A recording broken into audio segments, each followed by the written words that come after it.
Hello, and thank you very much for watching this presentation around the association between long shifts and burnout amongst nursing staff, with a particular focus on whether choice plays a moderating role in this association. In this presentation, I will take you through the results from a cross-sectional survey that we have recently completed. My name is Dr. Chiara Dall'Ora. I'm a lecturer in nursing at the University of Southampton, and I'm delighted to be here today at this HSI UK Conference 2022 to tell you more about our work. But before I do that, I just wanted to let you know about the standard disclaimer, the NHR disclaimer, that while they have been very kind and funded my work, so the NHR and in particular the NHR ArcWessex, what I'm going to be expressing today is not necessarily, does not necessarily represent the views of the NIHR and the Department of Health and Social Care. And importantly, I would like to thank my co-authors, Dr. Ulrika Zoe Ejebu and Professor Peter Griffiths. So what do we know already about shift length and about long shifts in nursing, which is the main topic really of this research? We know that long shifts for nurses are associated to a number of negative outcomes. For example, lower job satisfaction, higher burnout, higher fatigue levels, higher sickness absence, and higher intention to leave the job. So you might ask then, if we already know that 12-hour shifts are so bad, why then do we need another survey really?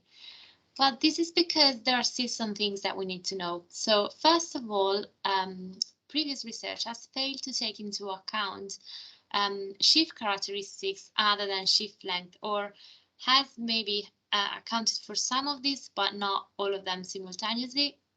So things like, for example, overtime and weekly hours, number of weekly hours that nurses were working, type of schedule in terms of rotating versus fixed shifts, and also ability to take breaks and days off. Recently, there's been some advances in the literature around self-rostering, for example, and this literature is showing that interventions like self-rostering, giving more flexibility and choice around shift patterns, are all associated with better outcomes for nurses, but this has not really been captured, in particular in relation to burnout and in the previous research around long shifts. The previous research also was conducted mostly in acute care settings, so we do not know, for example, the impacts of long shifts in different settings like mental health, community, and primary care. So this is why then we decided to do this study, where our aim was to measure the association between shift patterns and nurses' burnout and exhaustion. And exhaustion is a specific dimension of burnout, which is really relevant for nursing, and explore whether variation in nurses' degree of choice over their shift pattern moderates the effect of long shifts on burnout and exhaustion. So we assumed that choice was going to have an effect on burnout and exhaustion independently of their shift length, but we also wanted to check whether actually choice was coming into the relationship as a moderator, as opposed to just an independent sort of predictor. So we undertook a cross-sectional survey of UK nursing staff.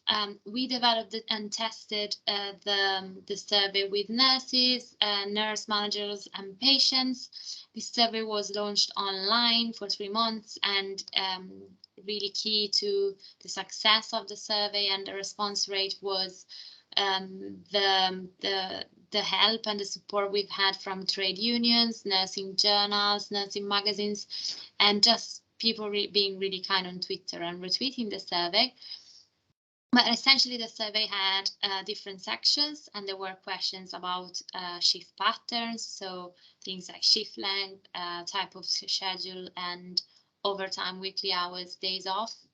And then there were also questions around their preferences and views around shift patterns, questions about the degree of choice over shift length, demographics, and burnout.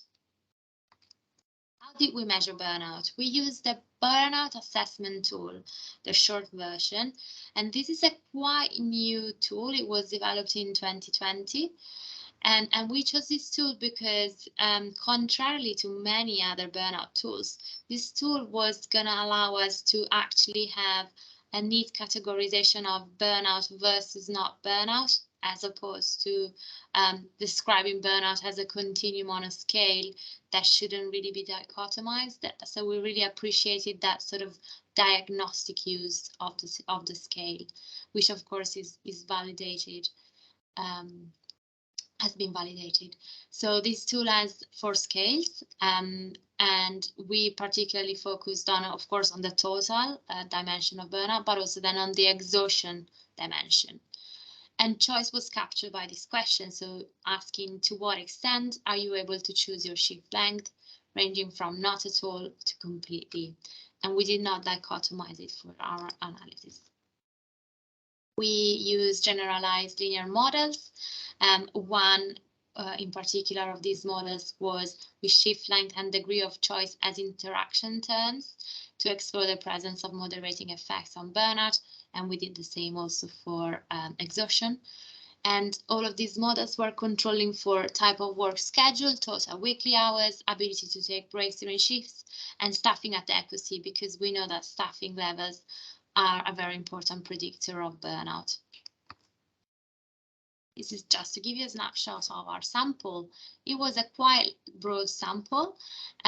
Majority were registered nurses, and there were only a few nursing associates, 3%, and the vast majority were female, 88%, which is really all in line with our the demographic data that we also get from the NMC, the Nursing and Midwifery Council.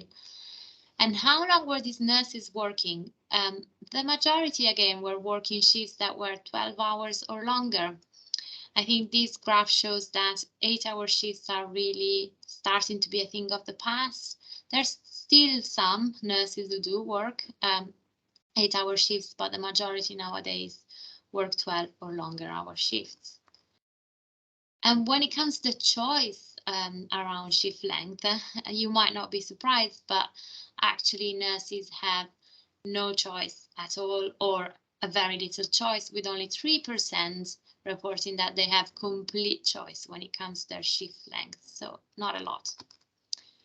Burnout, again, it might not be that surprising, because this survey was actually, this study was conducted while there was while the second wave was really about to finish. So 57% of nurses were burnt out and 67% had exhaustion. So not so great.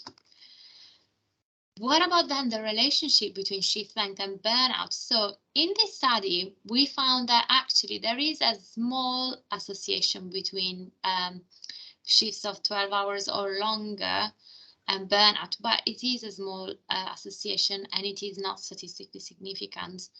And the statistically significant associations that we found were only between inadequate staffing levels and burnout, and complete choice of shift length, and a reduced likelihood of experiencing burnout.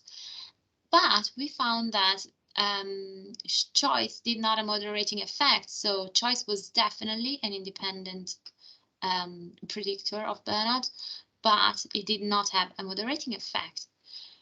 And we had similar results for exhaustion. Again, 12-hour shifts were associated with exhaustion, but not in a statistically significant manner. And the statistically significant associations were between inadequate staffing levels, complete choice of shift length as reducing exhaustion, and rarely taking breaks during shifts as a predictor of exhaustion.